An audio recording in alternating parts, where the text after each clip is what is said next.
الفيديو النهارده هو فيديو انا كان نفسي جدا اعمله من زمان. فيديو النهارده هو مقارنه بين السواقه في انجلترا والسواقه في مصر.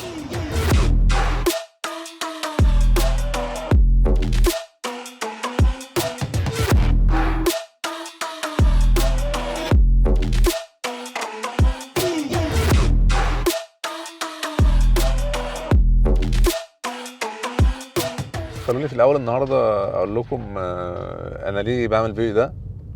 بعمل الفيديو ده لسبب مهم جدا، وهو ان انا واحد من الناس اول ما جيت انجلترا عملت اختبار السواقه وسقطت فيه مثلا 19 مرات حاجه كده، وكنت عامل فيديو عن الموضوع ده، فلو ما شفتوش خشوا اتفرجوا عليه. السبب اللي خلاني اسقط 10 مرات في السواقه هو نفس السبب اللي انا بعمل عشان الفيديو ده، وهو السواقه في مصر والعادات السيئه اللي انا اتعلمتها من السواقه في مصر. فالنهارده بوريكم الفرق عشان الى حد ما يعني اتمنى ان حد يتعلم اي حاجه، لان القوانين موجوده سواء في انجلترا او في مصر، بس هي المشكله مش في القوانين ولا في الشوارع، المشكله للاسف فينا احنا اللي عندنا مشاكل نفسيه داخليه، وتعودنا على حاجات خلتنا نسوق غلط. اول حاجه حابب اقول لكم عليها هي ان انجلترا بيسوقوا في اليمين، يعني الدريكسيون في اليمين، عكس مصر الدريكسيون في الشمال. اول حاجه حابب اتكلم عليها هي الصينيه. الصينيه مهمه جدا يا جدعان، الصينيه دي من اهم الحاجات اللي فيها قانون مهم جدا، ومحدش للاسف يعني بيعمله صح في مصر. الصينيه هنا في انجلترا وانت داخل على الصينيه بتدي طريق او بتجيف واي للي على اليمين، فانت داخل على الصينيه دلوقتي اهو، بتقف بتشوف حد جاي على اليمين مفيش بتكمل. انا دلوقتي اهو كده في الصينيه وعايز مثلا ايه اخرج من الفتحه دي، فبفضل في الحاره دي وبدي اشاره قبل ما اخرج، وبخرج في الحاره اللي انا اديت اشاره عليها. دي الصينيه ببساطه وبسهوله في انجلترا. تيجي بقى داخل على الصينيه في مصر تسمي الله، عشان الصينيه في مصر مختلف عن اي صينيه في العالم. الصينيه في مصر ليها قوانين، وهو قانون البقاء للاقوى، الاقوى والاسرع هو اللي هيخش الصينيه ويطلع منها بالسلامه. لكن مفيش بقى حته ان انت تدي اللي جاي من على اليمين او من على الشمال. هو المفروض طبعا السواقه في مصر على الشمال، فانت تدي واي او تعدي الشخص اللي جاي من على الشمال الاول، هو ليه الاولويه، وبعد كده انت تطلع. لا، هنا في مصر الاسرع والاقوى يعدي على طول.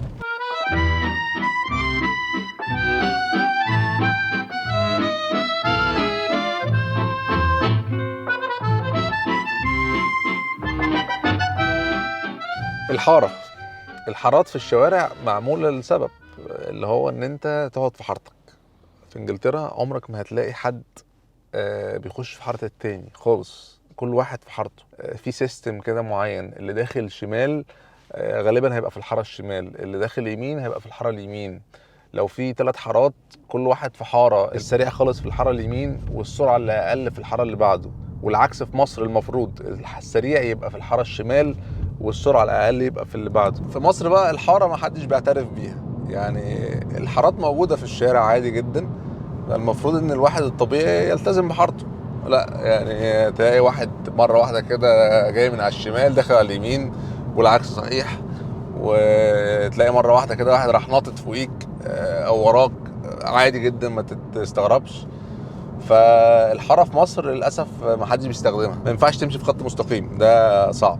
الاشارات والعلامات في الطريق، يعني نيجي للحق، الاشارات والعلامات في الطريق في انجلترا كتير، وانت محتاج تتعلم وتعلم نفسك الحاجات دي، عشان لو معرفتش اوقات كتير هتتسوح. في حاره مثلا تبقى الناس اللي هي 2 فما فوق في العربيه، الباص لين يعني تبقى حاره بتاعه الباص بس. الخطوط مثلا على الارض، في حاجات جنب الرصيف اسمها دبل يلو لاينز، 2 كده صفر ما ينفعش تقف عليهم. حاجات كتيره قوي قوي في الطريق انت لازم تبقى مثقف وتتعلمها، عشان لو معرفتهاش انت هتتسوح. الاشارات من الحاجات اللي هي للاسف الناس في مصر ما بتستخدمهاش خالص، نادرا يعني مثلا دلوقتي احنا هنخش يمين، هنشوف كده بقى ان شاء الله مين هيدي اشاره يمين.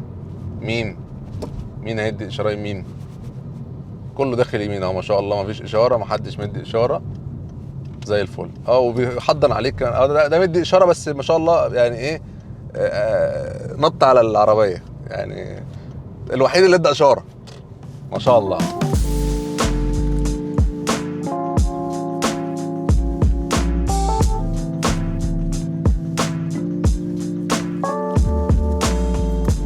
مين له احقيه الطريق؟ او فكره الجيف واي، تدي لمين الطريق. دي حاجه مهمه جدا جدا، لازم الواحد يعني يبقى دايما على وعي بيها. لو انت مثلا هتخش يمين، فانت محتاج تقف تستنى اللي خارج يخرج الاول، بعد كده انت تخش. لو حد مثلا في مكان معين الناس بتعدي منه، لازم تقف، ما ينفعش تكمل. في حاجات كتيره جدا لازم تتعلمها وتبقى عارفها عشان تعرف تدي الطريق لمين، او مين اللي ليه الحق الاول ان هو يتحرك. طبعا في مصر زي ما احنا عارفين، الحق للقوي، القوي واللي يعرف يرمي العربيه ويعرف يحط بوز العربيه، ده هو اللي كسبان وهو اللي هيعدي وهو اللي هيخش.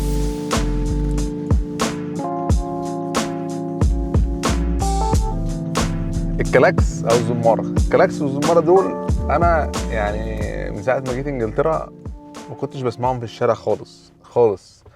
لدرجه ان انت لما تسمع كلاكس او زماره تعرف ان في مصيبه حصلت. فمثلا مش عارف واحد جه عكس واحد مش عارف ايه، فتلاقي الناس بقى زمرت له. لكن الكلاكس ده مش معمول ان هو يفضل ندوس عليه، عكس الكلام ده بقى في مصر.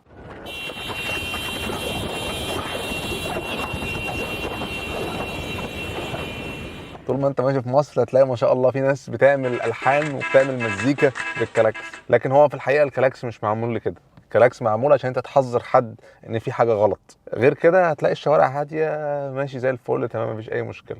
على قد ما موضوع الركن ده مهم جدا، حاجه في اختبارات السواقه هنا في انجلترا هو ان انت جزء من الاختبار ان انت بتركن. يعني جزء من الاختبار ان هو بياخدك مكان ويخليك مثلا ترجع فيه بظهرك، تخش بين عربيتين، تخش مش عارف في حته من على رصيف ايه، تخرج من شارع بظهرك. الكلام ده كله لازم، مهم جدا موضوع الركن ده ان انت تكون بتعرف تركن.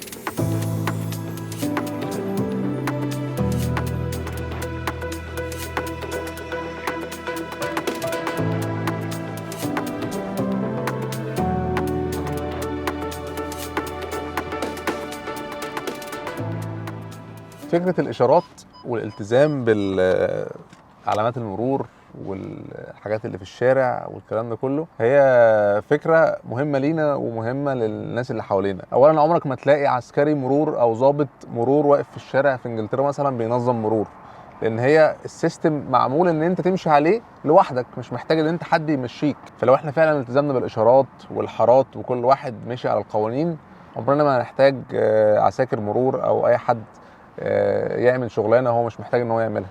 للامانه انا هو عايش سنين في انجلترا ولسه ما زلت لحد النهارده عندي عادات سيئه مش عارف اتخلص منها في السواقه.